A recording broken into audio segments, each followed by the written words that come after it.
Hi guys, so what I've got here is an example from the 19th century of the fact that 19th century hand-to-hand fighting wasn't always as sort of strictly by the book as the fencing manuals would maybe have us think.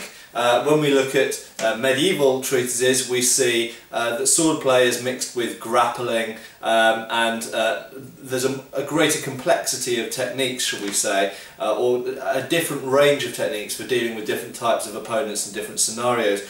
Whereas if we look at the 19th century treatises, be it for sabre or for bayonet, they tend to be one-on-one fighting and fairly straightforward. The advantage of that is they're easier to learn, easier to interpret, but they leave, quite often they leave a bit less scope for imagining different types of scenarios and how people of the time may have dealt with it. But here's an example. So we have a Lieutenant Kane, who was of the 14th foot. It says he found himself singly opposed to 3 of the enemy. Okay, so we've got another example here of multiple opponents. 2 of whom he killed with his double-barreled pistol. So this links to recent videos I've done regarding the use of pistols alongside hand weapons. Okay, so he had a double-barrel pistol, and he was obviously a good shot, or very close to his opponents, and it was a reliable pistol. And he killed 2 of the 3 with his 2-barreled pistol. So 1 shot per man. Good going there. And destroyed the 3rd man by closing with and throwing him over the rampart into the ditch.